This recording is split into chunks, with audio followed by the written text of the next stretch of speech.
De hecho, la clase pasada habíamos alcanzado a empezar a ver este ejemplo, porque habíamos visto otros, ¿cierto? Estamos viendo, bueno, problemas, ¿cierto? De transporte, problemas de asignación que lo vimos después. La clase pasada resolvimos ahí un problema, en realidad, que era que podía, digamos, resolverse las dos maneras, dependiendo de una condición específica, ¿cierto? De cómo yo lo tomara. eh, Depende cómo yo lo tomara, lo podía resolver con un problema de transporte, ¿cierto? Cuando me dejaban dividir la producción, o si no, quedaba como un modelo de asignación si es que yo tenía que asignar el lote completo, ¿cierto? Y lo planteamos de las dos maneras, y obviamente ahí el que es de asignación requería más modificaciones de los parámetros, porque el original, obviamente, con los costos como venían dados, ya estaba prácticamente hecho para transporte. Y este y en la versión asignación había que formar el lote, en el fondo. Entonces ahí, ¿cierto? Y tenía que ver también traspasar las capacidades de las distintas plantas también a lotes, porque, ¿cierto? Lo que yo puedo asignar en ese caso es un lote completo, ¿no? ¿Cierto? Unidades a producir como lo era el otro caso. Y esa fue, ¿cierto? Uno de los ejemplos que vimos. Y después empezamos a ver porque una de las cosas, ¿cierto? Que no alcanzamos a resolver, que eso es lo que nos queda pendiente, lo alcanzamos a plantear. Y ¿cierto? Es un problema digamos, de oferta, o sea, de producción, ¿ya? Y los problemas de producción se pueden resolver si es que, digamos, las condiciones del problema de producción se ajustan a un modelo de transporte.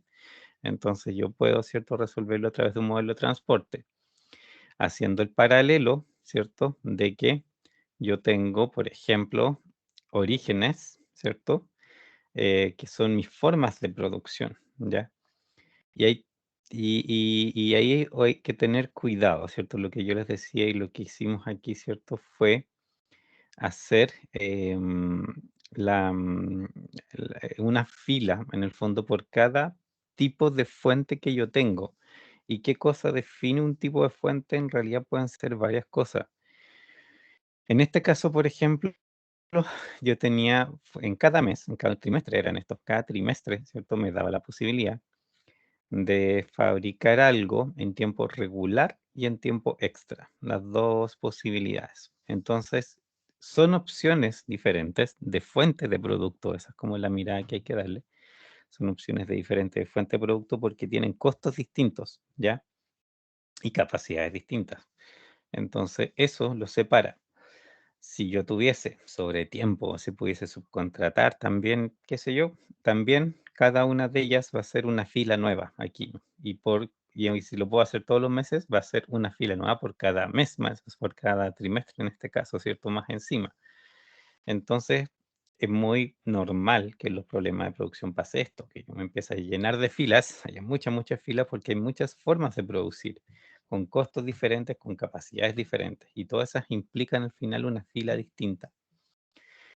Em, y puedo, de hecho, por ejemplo, si tuviera regular y por algún motivo, no sé, pues tuviera dos plantas para hacer tiempo regular y con distintas capacidades, aunque los mismos costos, bueno, de nuevo tengo que hacer dos filas, ¿cierto? Porque tengo que tener las capacidades separadas, ¿cierto? En ese caso. Aunque los costos sean los mismos, la capacidad, ¿cierto? Es diferente, entonces eso implica de nuevo, son dos fuentes distintas de producto que cada una por su cuenta la tengo que programar. Entonces, así, ¿cierto? Se forman estas filas que corresponden a los 5 trimestres, produciendo en tiempo regular y en tiempo extra, que era, ¿cierto?, lo que el enunciado decía. ¿Qué otra cosa tenía este modelo en estructura? La demanda, bueno, era de los mismos 5 trimestres. Los costos, ¿cierto? En cada mes me daban un costo base, ¿cierto? De producción, que por supuesto, si yo fabrico ese mes y lo consumo inmediatamente, no tengo que pagar nada más, es el costo de producción simplemente, pero aquí se daba la opción de guardar en inventario. Y si yo guardaba en inventario, a la derecha de cada uno de estos valores tenía que hacer el reconocimiento de que, además del costo de producción, que siempre tiene que estar incluido, yo iba también, ¿cierto? Pagando el inventario, ¿cierto? Y por eso, a través de las filas, o si ustedes ven, una vez que uno tiene un costo, para la derecha siempre va a ser suma 4. Recuerden que una fila aquí, ¿cierto? Lo que representa es una forma y un tiempo de producción específico, por ejemplo, 1R, o sea, el tiempo regular del trimestre 1. Y eso implica, ¿cierto? Que el primer mes es el puro, pero todos estos otros, el 2, el 3, el 4 y el 5, siguen siendo que yo fabriqué en el mes 1 en tiempo regular. Todo esto siempre igual, siempre es fabricación en el mes, en el trimestre 1 regular. Para acá simplemente es cuando lo consumo, ¿cierto? La columna indica cuándo lo consumí, pero siempre lo fabriqué en el primero. Y así también con los otros. Eso también es importante que lo recuerden, porque en la estructura de estos modelos funciona así. Entonces, también para leer después el resultado es necesario hacer ese reconocimiento, ¿cierto? Tener en mente esa distribución en el fondo, que es lo que cada fila representa. Bueno, capacidades son simplemente capacidades de cada una de las formas de producción. Las demandas son simplemente las que se indican abajo. Y toda esta diagonal, ¿cierto? Cuasi diagonal de M's que tengo son prohibiciones, ¿cierto? En este caso, esas M aparecieron porque digamos, no estaba permitido satisfacer la demanda de un mes de manera trazada. O sea, por ejemplo, esta posición, la 2R1, implica que yo fabrico en el mes 2, en tiempo regular. Pero la columna, lo que representa, es la demanda del mes 1. Entonces yo estoy diciendo, por ejemplo, del trimestre 1, que yo tengo, gente me está pidiendo comprar ahora, y yo le digo que sí, pero en realidad no se lo voy a fabricar hasta el próximo trimestre. Eso en este caso no se permite, ¿ya? Y por eso estas gemes. Hay situaciones puntuales donde sí se permite, y hay empresas que tienen esa política y son de distinta naturaleza. O sea, hay empresas que pueden tener años, incluso, ¿cierto?, de venta adelantada de sus productos hasta que se fabrique. Y hay otras que de repente son un poco más restrictivas, que por ejemplo te dejan que sea solamente un periodo anterior, no más que eso, ¿ya? Para que el cliente no espere tanto, pero obviamente informan al cliente que no lo pueden satisfacer de inmediato, entonces simplemente el periodo anterior. Y puede ser, por ejemplo, a un precio inferior, ¿ya? Porque el cliente, ¿cierto? Obviamente va a tener que esperar. Entonces, no se lo venden realmente o sea, no se lo entregan en el momento, pero que por lo menos el cliente puede recibir un mejor precio, dado que tuvo que esperar. Esas situaciones a veces pasan, entonces ahí estas M podrían, ¿cierto?, volverse realmente un coeficiente. Pero si no está permitido realmente, ¿cierto?, hacer eso en el pasado, en el fondo, son previsiones, así que no hay que considerar. Y eso, creo que eso es todo lo que está en el enunciado. Hicimos, ¿cierto?, el balance entre oferta y demanda. Y, por supuesto, aquí la capacidad es mucha más que la demanda, porque tengo en particular, digamos, la posibilidad de hacer en hora extra. Entonces, eso, por supuesto, me sube montones la capacidad total en el fondo, ¿cierto? Ya. Antes de ir a resolverlo, había otra cosa, ¿cierto? Que fue lo último que les mencioné. Y que en realidad, ¿cierto? Era lo que yo les decía, que era un chequeo que hay que hacer siempre, particularmente los modelos de producción. Cuando sea en el modelo de transporte, cuando resuelvo problemas de producción, hay que fijarse en esto que voy a hacer ahora, que es hacer una comparación de la demanda y de la capacidad acumulada, ¿ya? ¿En qué sentido? Por ejemplo, yo puedo aquí decir, ¿cierto?, cuál es la capacidad. Aquí puedo decir cuál es la demanda.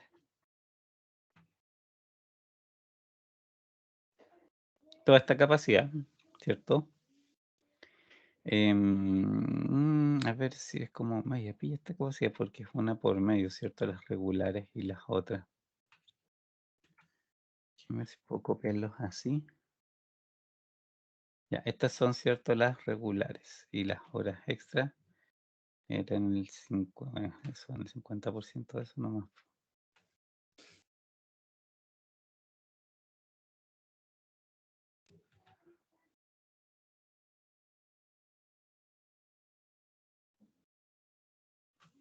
Sí, sí, ¿cierto? O sea, en el 50% de las otras, entonces está bien. Vamos a transponer esto, porque lo necesito. Bueno, se puede hacer, de hecho, también para abajo el análisis que quiero hacer.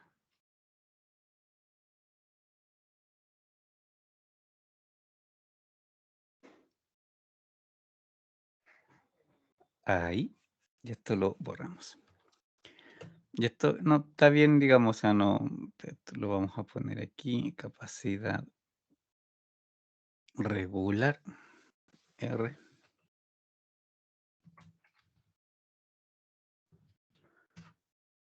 Abajo lo vamos a nombrar capacidad extra. ¿Ya? Y lo otro que necesito es la demanda, ¿ya? Y la demanda es simplemente lo que teníamos acá abajo.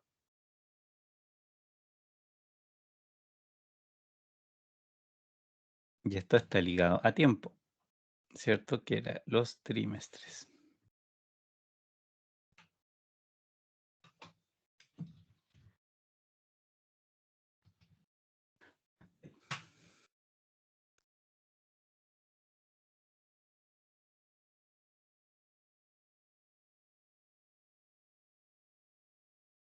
Y acá, ahí. Y esta otra, bueno, en realidad vamos a hacer aquí, ¿cómo lo podemos hacer?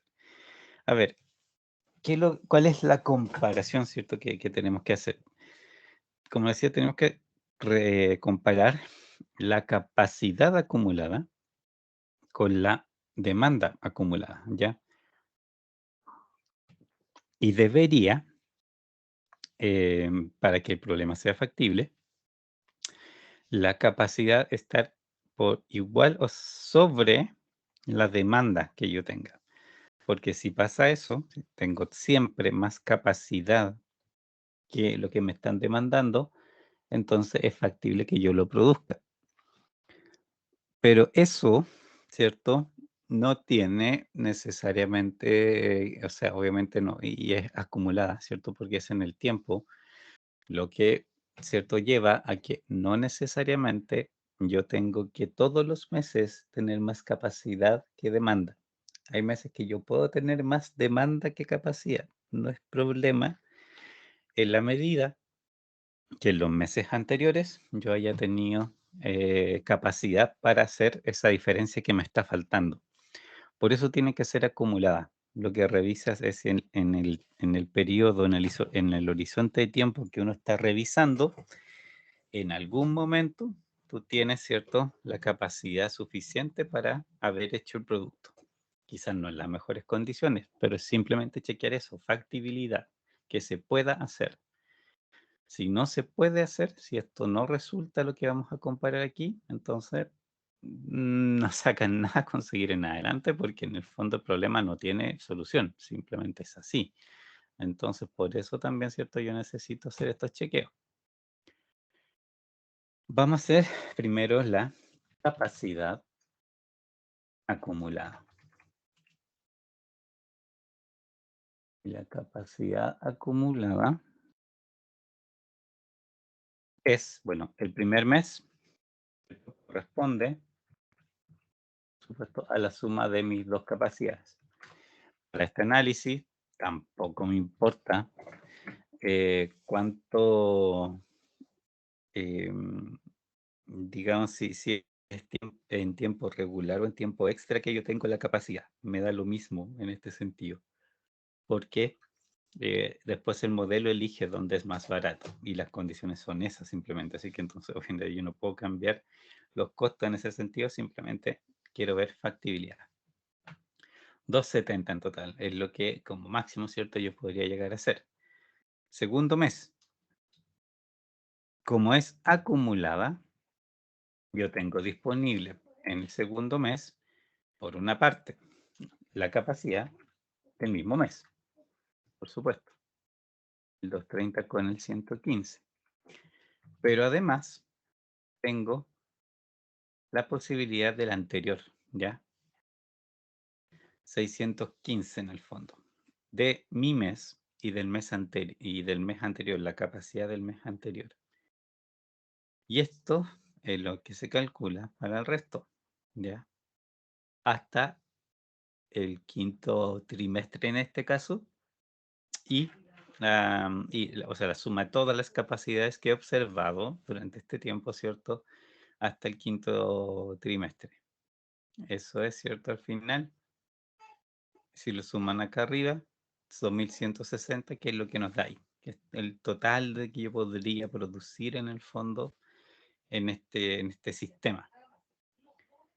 Lo otro, si esa es la capacidad acumulada, ¿cierto? Obviamente, por ejemplo, el segundo mes me dice que es 615 ya, o sea, ya está, un número grande, pero ese 615 no me debe servir solo para la demanda del mes 2, po. Es también cierto, tiene que de mismo sale lo que se ocupa efectivamente en el 1. Entonces, la comparación que tengo que hacer es con la demanda acumulada.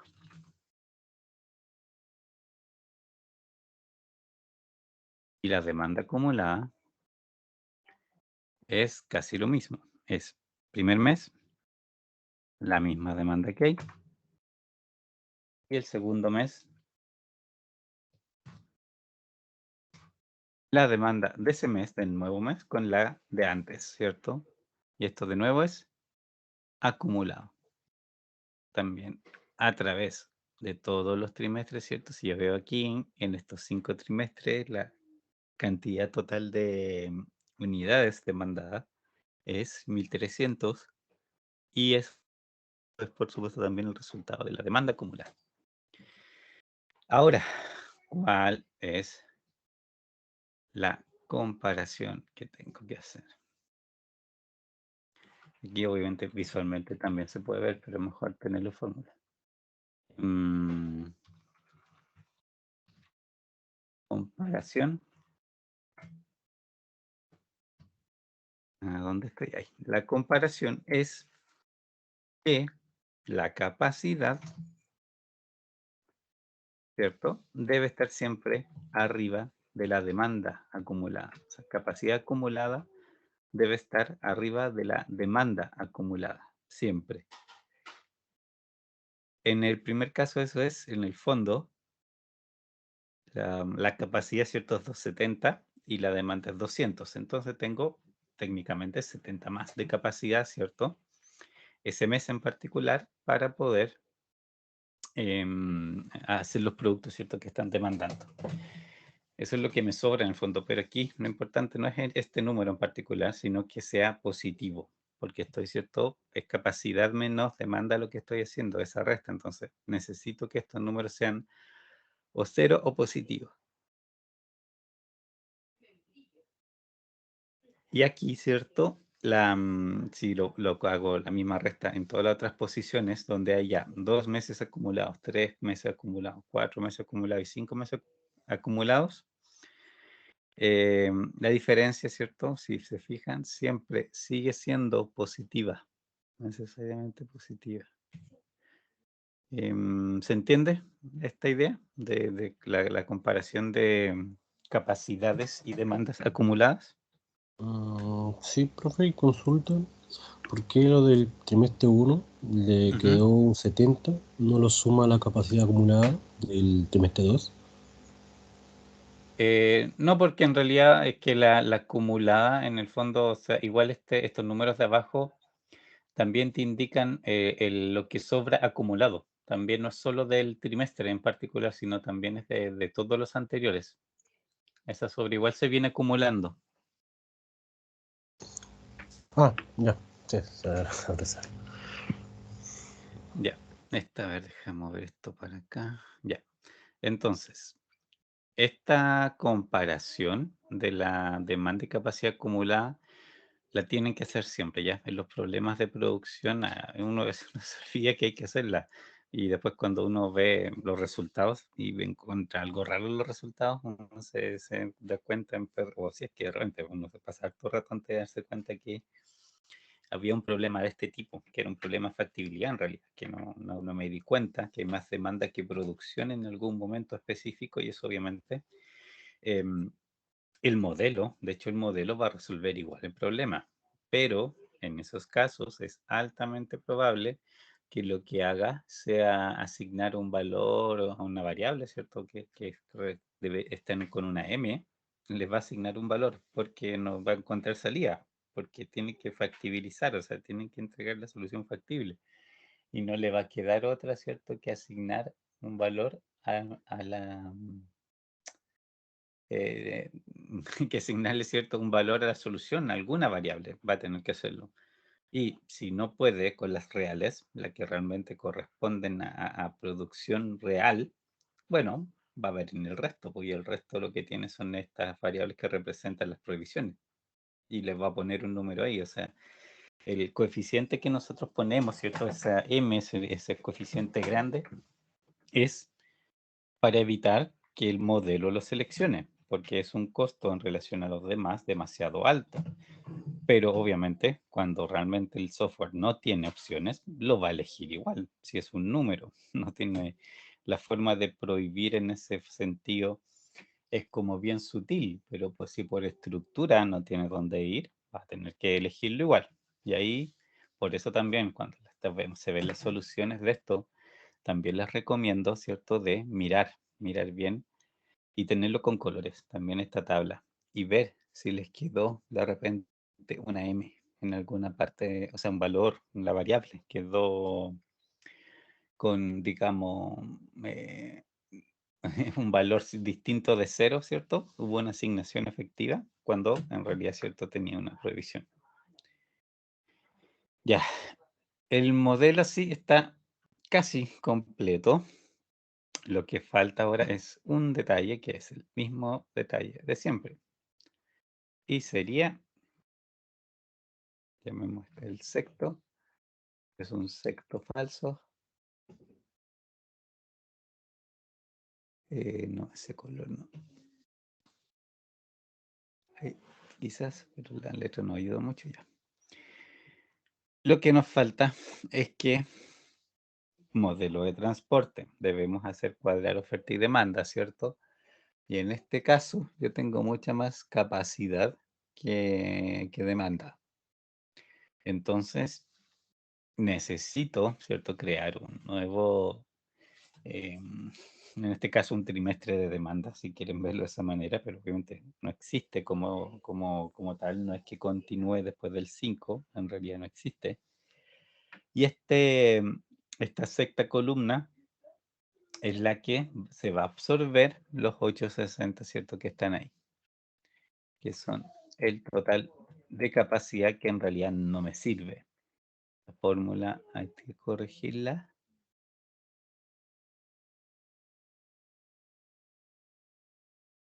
No, sí está bien. Ahí sí corregimos la fórmula y ahí sí, obviamente esto nos da la capacidad igual a la demanda, pero incluyendo una demanda ficticia, ¿cierto? Los 860 en realidad nadie lo está demandando. Costos, en ese caso, ¿qué costos corresponderían ahí? Dado que es una demanda ficticia, es como un destino ficticio, que, Claro. ¿cierto? Porque no puede influir. Son estas situaciones de encaje solamente. Así que debo simplemente llenar con puros ceros. Y listo. Y no me está molestando esta cosa. Esta tabla, no sé dónde ponerla para poder escribir el resto del modelo, pero pongámosla ahí. Escribir acá abajo. Y ahí sí, ahí tenemos la tabla de transporte completa. Nos falta todavía, por supuesto, a la M darle un valor específico, pero en general, en estructura, oferta y demanda calzan aquí. Y eso, o sea, en realidad ahora, ¿cierto?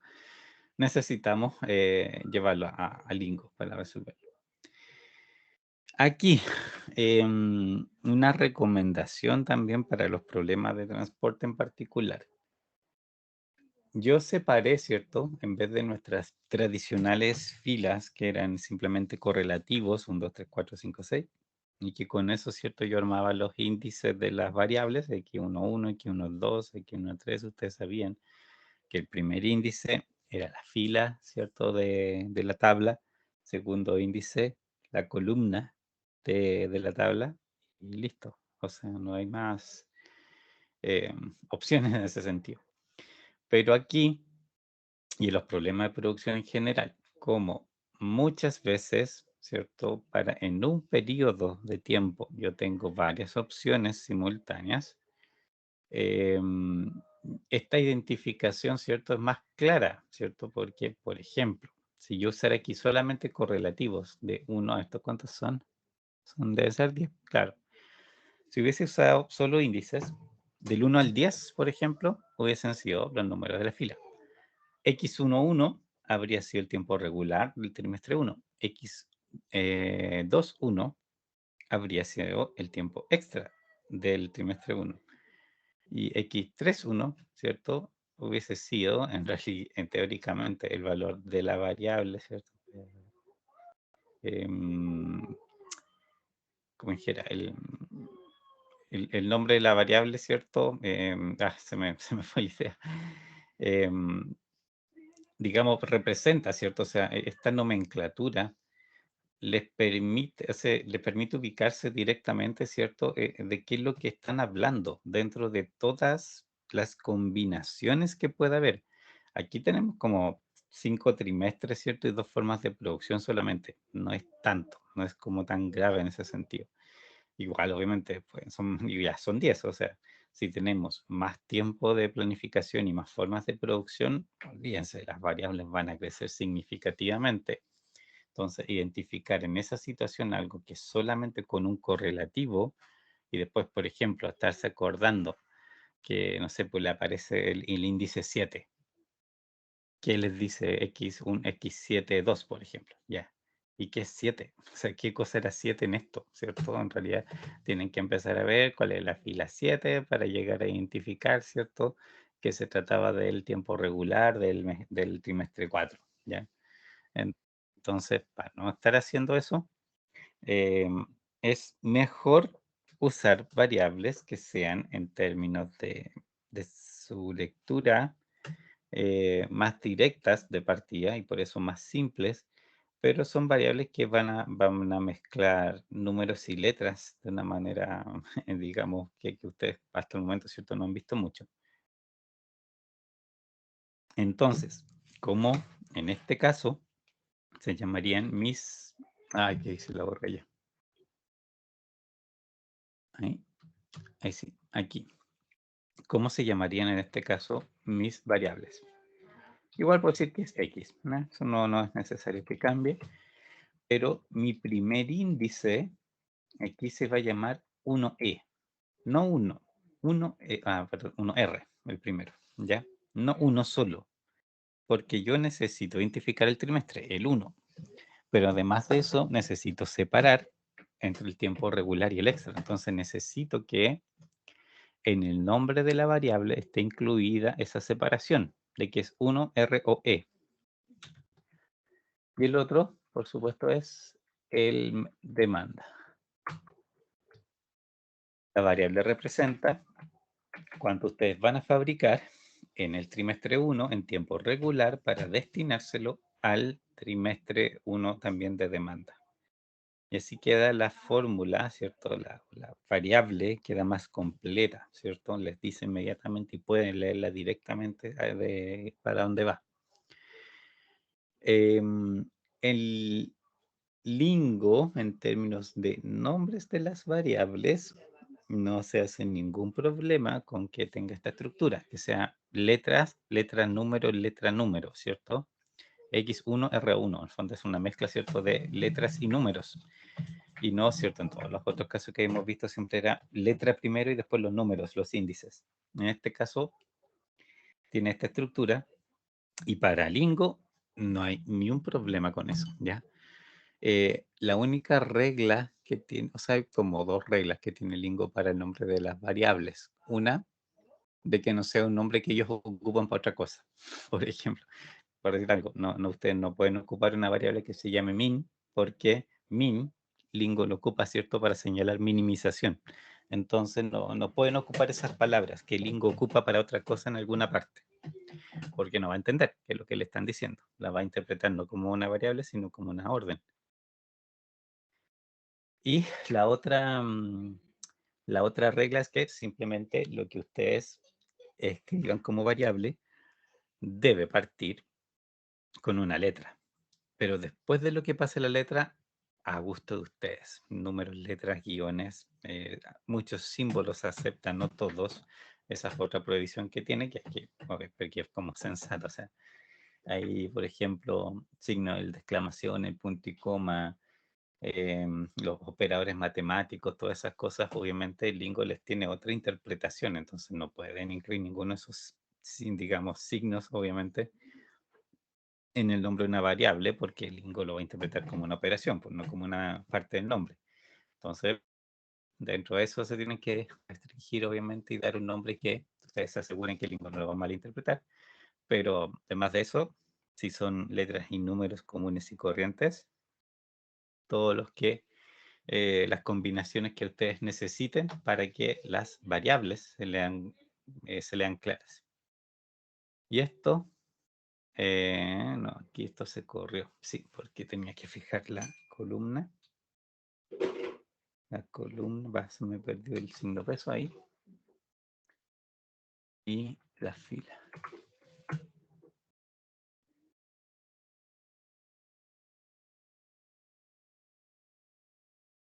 Y me faltan dos todavía.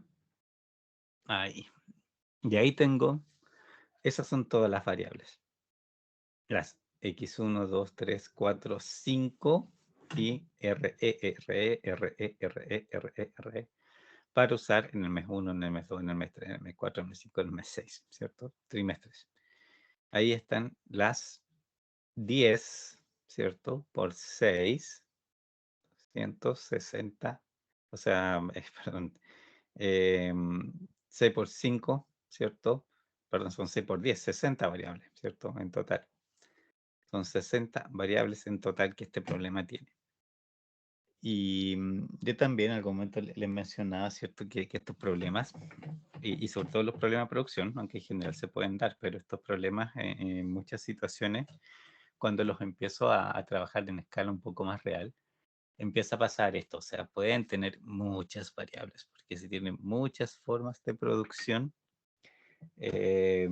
lógicamente que empiezas a tener esta fila y la cantidad de combinaciones aumenta exponencialmente, ¿ya?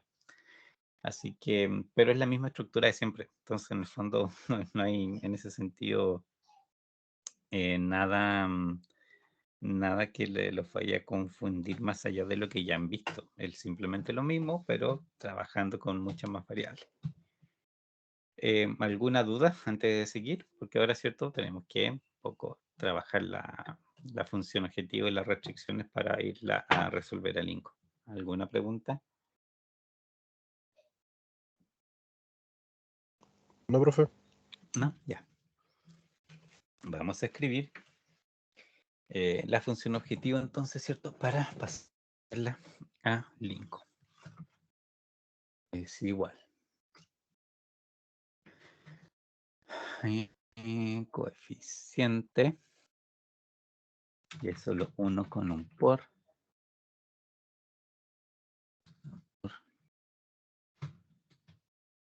Solo 1 con el nombre de la variable. Y solo 1 con un más. Que ahí me comí una...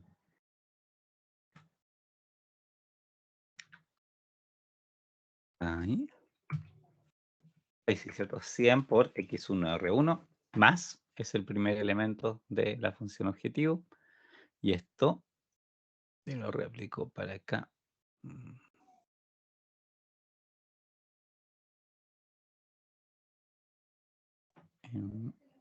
Ay, no me mueves el mouse, disculpe. Ahí. Esto, a ver que es más ancho. Ahí sí. Y estos son 10 para abajo. Obviamente estas últimas, esas no, porque esta empezó a repetir. Estas son 10, ¿cierto? 10 y obviamente para el lado. La última, si esto va a ser nuestra función objetivo, esto es la última punto y coma. Y las m las tenemos que reemplazar por algo, ¿cierto? Por un número, para que el modelo, ¿cierto? Funcione. Entonces, puede ser, dado que el más grande aquí es como 100, por ahí unos 180, por ejemplo. Son como los coeficientes más grandes en costos, ¿ya? Entonces, ya con eso, si ocupamos, por ejemplo, me cambié de página. Si ocupamos como M 9.999, ya más que suficiente, ¿cierto? Es un número que es bastante más grande que los otros.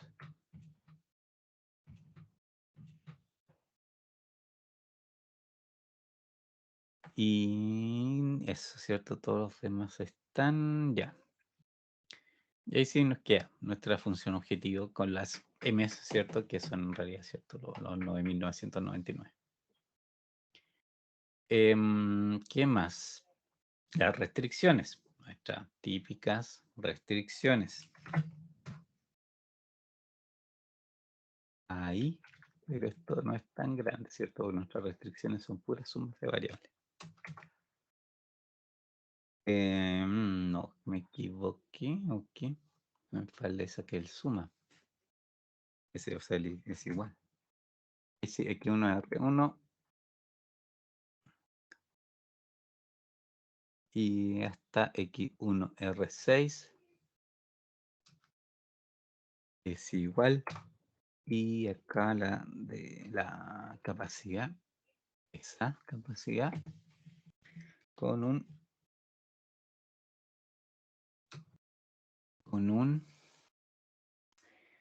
punto y coma. Esto, ¿cierto? Lo replicamos para abajo 10 veces y nos va a dar nuestras ecuaciones.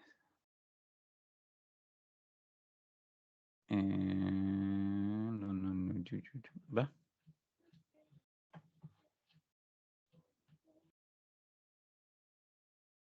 Hasta ahí, sí.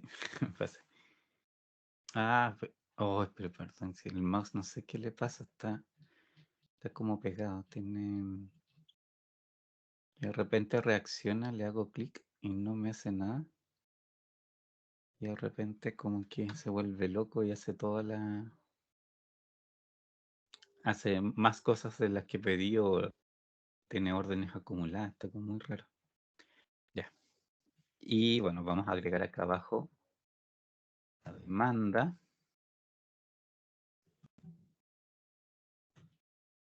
Y agregarle coma.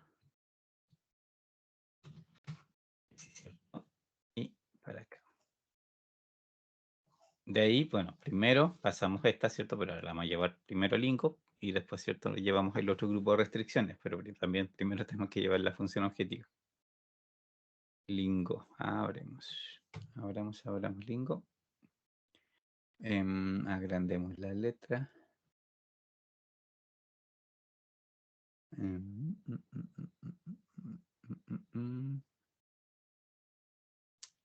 Pero... Profe, en este Tengo... método... Ay, sí. Uy, ya, dime, sí, que... Disculpa, la estoy peleando con el mouse, ya. Ahí sí tomo. Ya. En este Dime. método no se ponía, profe, si era binaria o no binaria. Este no, porque el problema de asignación es el que es binario. Ah, ya, este transporte, ya. Este transporte como permite dividir la carga, en el fondo la variable puede tomar cualquier valor. Ya, gracias. texto sin formato. Ahí está nuestra función objetivo. Son 60 variables, por eso, ¿cierto? Bastante grandecita. Te digo, es meramente por una cuestión de combinatoria. Oh, eso no te voy a borrarlo. Es meramente por una cuestión de combinatoria. Si fácilmente, o sea, con problemas súper sencillos pueden llegar a tener 80 variables, 100 variables y nada. O sea, no es un problema muy complejo en particular ni nada por el estilo, solamente que haya estas combinaciones, haya esta opción. Entonces, de esa manera empiezan a aparecer muchas variables. Ahí están, ¿cierto? Todas, por lo menos a la vista no veo ningún detalle, ¿cierto? Raro. Y vamos, pero etiquetas, sí, démosle. Ahí. Abajo, las restricciones.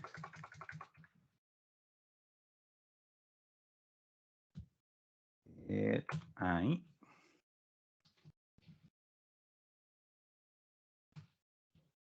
Ahí, primer grupo de restricciones. Todo esto que está aquí, ¿cierto? Las 10 restricciones que lo que hacen es asegurar que en este caso la capacidad de producción se va a ocupar en alguna parte, aunque obviamente no se va a ocupar en todas, pero el modelo, la manera que se construye es para que las ocupe todas. Pegado especial, texto sin formato. Ahí está. Podemos ponerle etiqueta. Esto, uno, puede ser, sí, podríamos nombrarle oferta con mayúscula de regular en el mes 1. Ya. Se llama así. Y el otro se va a llamar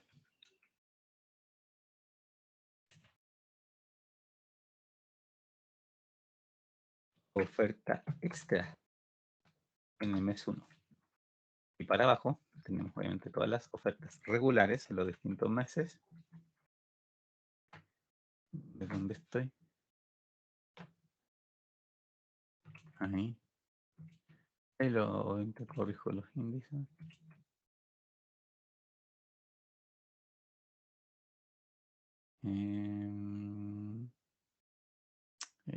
Pero mejor cambiemos esto primero.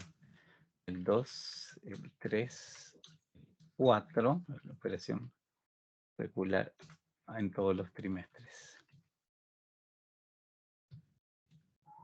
Y la extra en los mismos.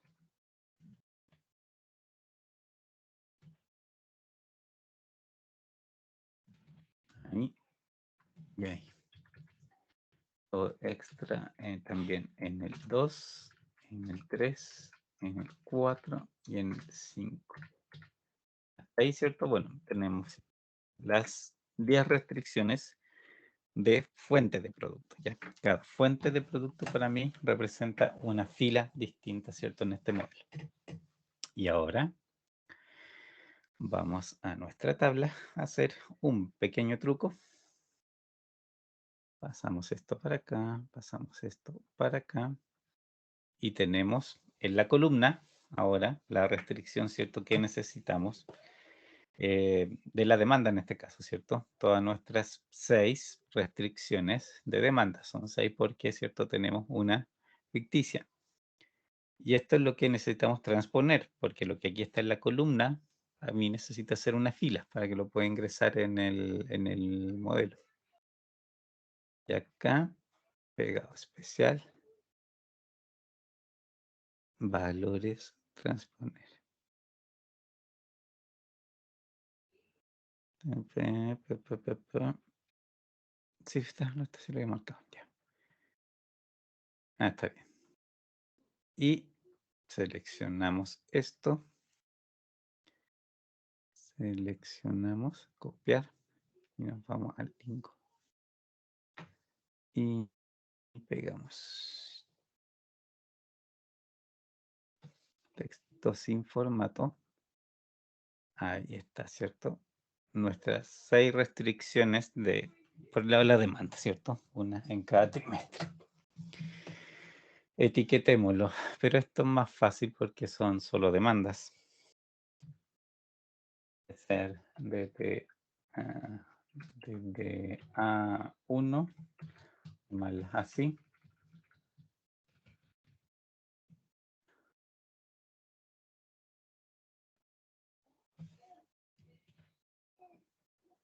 Y vamos a copiarlas iguales para las otras. Ponerle la 2, la 3, la 4, la 5 y la 6. Y ahí está todo. Si no hay errores en el tipeo, esto debería entregarnos resultado. ¿Alguna duda de la formulación, el ingreso del problema, cualquier cosa?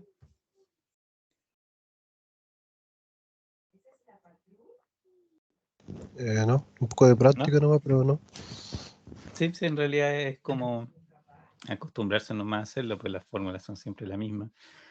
Y es mejor un poco como que seguir los mismos pasos en el fondo y la misma estructura para no equivocarse, porque son tantas combinaciones, como les digo, de repente parece un problema mucho más grande, pero pura combinatoria, no es como en esencia son trimestres, son formas de producir y demanda. El problema es que todas esas cosas juntas y todas las combinaciones terminan siendo 120. Entonces, obviamente, te explota la cantidad de variables. Entonces, mejor tener este mecanismo clarito, ¿cierto? Para escribirlo rápido y asegurarte que por la forma en que se construye, como que no hay por dónde equivocarse, no hay como meter mal el dedo. Resolvamos. Global Opt LP, ¿cierto? Súper bien, quiere decir que esto tiene resultado 137.720. Y aquí están los valores de nuestras variables, que son muchos, ¿cierto? Entonces, para hacer esto,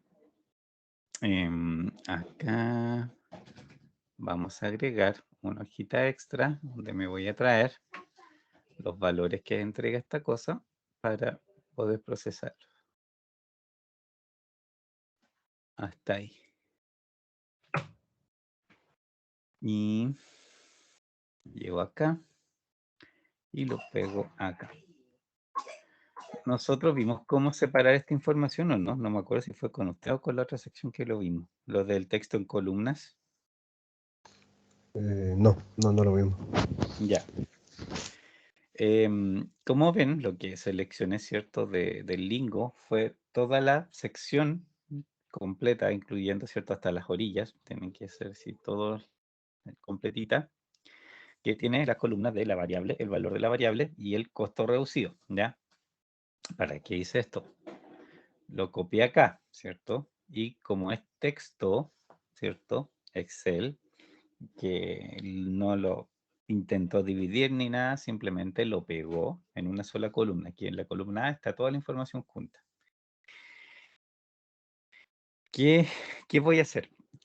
Obviamente, si quieren traspasar el resultado acá, a una tabla, por ejemplo, como esta, ¿ya? Que de aquí lo vamos a hacer, de hecho, podemos hacer una copia, a ver, pero déjenme... sí, voy a hacer el espacio aquí mismo. Ver para abajo, ¿ya? Voy a copiar esto tal cual. Y después voy a borrar todo esto. Porque ahí es donde vamos a escribir nuestros resultados, ¿de acuerdo? Una forma que pueden hacer eso es, por supuesto, ir leyendo la fila, el reporte que dio Lingo y ir encontrando una por una los valores, ¿cierto? E irlos tipeando acá, ni un problema, ¿ya? O sea, por supuesto que lo pueden hacer así, solo que también, ¿cierto? Un problema cuando son súper grandes, encontrarlo todos también puede a veces, o se pueden equivocar, lo pueden poner ligeramente al lado y después se van a gastar tiempo ahí tratando de encontrar los errores. Por ejemplo, X1R1 180, de buscar el siguiente X1E1 y después X1E6 y así sucesivamente, ¿cierto? En el fondo puedo ir identificando, leyendo simplemente la lista larga y los valores que encuentro los traspaso al otro lado. Pero Excel deja hacer algo un poquito más masivo, sobre todo cuando ya si tienen demasiadas variables, si pueden ser más de 100 o 200 variables, ya hay que hacer una por una, pucha, que es con largo, ¿cierto? Y podrían equivocarse más encima, entonces otra forma de hacerlo es con esto, por ejemplo, ¿qué vamos a hacer? Al pegarlo, el resultado así como lo pegué, aquí yo tengo, ¿cierto? En el fondo, la información que necesito, pero la tengo que separar, ¿cierto? Necesito que cada una de estas cosas esté realmente en su columna. Y lo puedo hacer, ¿ya? Excel tiene un comando para eso que se llama texto en columnas, que permite la separación de algo que está junto aquí, lo separa en varias columnas. Pero antes de hacer eso, aquí yo necesito seleccionar, digamos, y un pequeño detalle, reemplazar todos los puntos por comas. Eso es porque Excel, los puntos decimales, que para Lingo son puntos, ¿cierto? Para Excel son comas. Y esto se traspasó como puntos. Las decimales, ¿cierto? Son puntos. Entonces, en el fondo necesito hacer el traspaso punto coma para que cuando lo separe, lo interprete bien. No sé si ustedes han metido, por ejemplo, Excel un número con punto, escribir, pero no obviamente el punto del donde están los números, porque eso inmediatamente Excel obviamente reconoce que eso es una coma, entonces lo va a leer así, sino que traten de meter el punto de texto en un número en Excel y Excel se los va a entender como 1000. Entonces, obviamente, interpreta el número mal cuando le ingresan un símbolo diferente. Entonces, por eso es mejor hacer esto, porque si lo dejan así y lo separan, estos números se van a transformar en cualquier cosa menos lo que son. Por ejemplo, ese 42 puede que lo pase a 42.000 en vez de ser 42, o ese 150 que lo pase a 150.000. Es impredecible cómo lo va a interpretar Excel y obviamente no va a dar los valores que corresponden. Entonces hacemos este cambio, reemplazamos todo, 120 reemplazo y ahora sí podemos ir al texto en columnas. ¿Qué texto en columna es? Selecciono la columna. En datos está ahí, texto en columnas, que tiene dos opciones. Si tienen, a ver, voy a hecho cancelar. Si tienen las cosas ordenaditas como aquí, que se fijan, que está todo como su columnita muy ordenadito, ni un número se sale para el lado y qué sé yo. En ese caso, la opción de ancho fijo les sirve, porque de ancho fijo, fíjese, les propone, de hecho, automáticamente dónde podría cortar, dónde podría hacer columnas de esa manera, ¿cierto? Si ustedes están de acuerdo en lo que está proponiendo, le apretan finalizar y hace la división. Y la otra opción es acá, delimitados, que en realidad busca algún carácter específico para hacer la separación, por ejemplo, un espacio. Y ahí, ¿cierto? Hace lo mismo, hace la separación de columnas ligeramente distinta porque busca por fila donde existe un espacio y ahí es donde inserta el corte de la columna en el fondo. Entonces, cualquiera de las dos, depende, ¿cierto?, de cómo les llegó el texto, pueden usar cualquiera de las dos versiones. Quedémonos con esta. Finalicemos. Y aquí, ¿cierto? Si se fijan, ahora una columna es la variable, la otra es el valor de la variable y estas dos son el costo reducido, que en realidad lo puedo eliminar. En este caso no lo necesitamos. Pero tenemos las dos cosas que necesitamos, la variable y el valor de la variable. ¿Dudas? No, no. ¿No? Ya. Y aquí, de nuevo, pueden hacer dos cosas. Una, por ejemplo, filtrar. Podrían hacer un filtro. Y aquí, por ejemplo, pueden seleccionar todas las que no sean 0. ¿Ya? Esas son las que no son 0. Y esto, ¿cierto? Sí lo podrían pasar manualmente porque son menos, ¿cierto? No están los ceros entre medio para que ustedes se estén perdiendo en el fondo y asignando mal los valores. ¿Ya? Entonces, por ejemplo, seleccionamos esto. Vamos acá y podemos pegar aquí al ladito donde están, por ahí puede ser. Ahí, ¿cierto? Los que son diferentes, simplemente de 0 y los podemos pasar acá. Otra forma que quizás más adelante, ya por tiempo, en realidad prefiero no verlas ahora, pero después se las enseño y quizás algunos de ustedes la conocen, es hacerla con fórmulas de búsqueda. No sé si alguno de ustedes ha trabajado con fórmulas de búsqueda alguna vez. La fórmula, Buscar B. Buscar B, buscar H, sí. Sí, índice Ya. y todo eso también Exacto. sirve. Claro. Son fórmulas de bases de datos que tiene Excel. Pero para este caso, por ejemplo, sirve harto porque en el fondo podrían ustedes, con las coordenadas que tiene aquí la fila y la columna, ir a buscar acá el valor de la variable y pasar todos los valores de las variables a sus posiciones. Obviamente hacer la matriz completa y el Excel solo les busca en el fondo qué valor tiene cada uno y después lo refleja acá. Con Eso buscar X obviamente, también. claro, sí, hay varias formas de hacerlo. En este caso buscar B es como la más típica, porque buscar vertical, porque la tabla está en vertical. Entonces en ese No, pero caso, buscar ¿cierto? X, la nueva aplicación que... Sí, el Excel 365 salió el buscar X. Sí, sí, Sí. y ese puede buscar ya, desecha lo que es coincidir y busca hacia la izquierda también. Ya. Por ejemplo, entonces, de ahí en otro ejemplo podemos hacer eso para los que no lo conozcan, ¿cierto? Conozcan esas formas de buscar para tratar o que asigne todos los números y no solamente los distintos de cero. Y si no, obviamente, va a problemas más grandes que de repente es más cómodo que estar tipeando uno por uno. Aquí vemos, pues, X1R1 es X1R1, ese, ¿cierto? Es el que es 180. El 1E1, ese es el 20.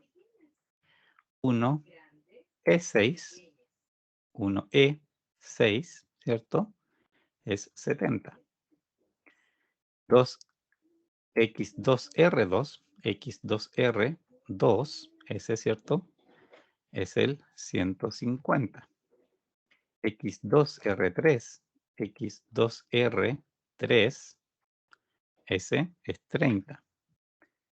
X2R4, X2R4, ese es 50. Voy hasta aquí. Vamos a marcarlo, ¿cierto? Para que no nos confundamos. X2E6, este 2E6, ¿cierto? El último, 115. X3R3, X3R3, el mismo mes, ¿cierto? 270. X3R6, S, ¿cierto? Son 270, 160. Ahí. X3E6, este último, 215. X4R4, este, 200. X4R5, X4R5, ese, 100. X4E6, X4E6, 150. X5R5, ¿cierto? Este, 300. Y X5E6, 5E, ¿cierto? Entonces es 5E, ¿cierto? Y es el 6, 150. Y tenemos, a ver, ¿esto estaba en la fórmula? Sí, ya. Tenemos, ¿cierto? Ahí la asignación hecha del resultado que dio. Hay que chequear que tenga, ¿cierto? Los mismos totales. En la demanda estamos bien. En las capacidades, 115, 430, 215. También, ¿cierto? También coinciden. Coincide obviamente oferta y demanda, así que estamos bien. Y no tengo ni una asignación en los M, como corresponde.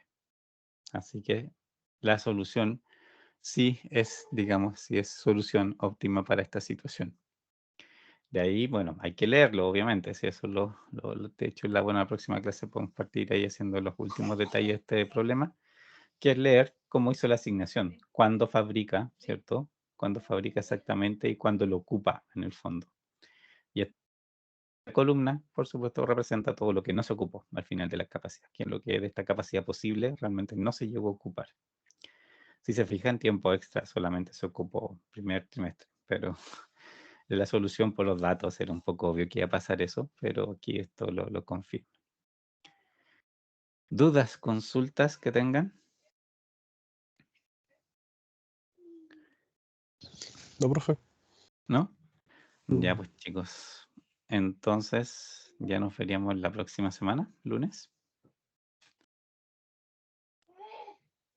Bueno, Ok. ya pues chicos, que estén bien. Nos vemos. Chao, chao. Gracias, profe, que esté bien. Chao, chao.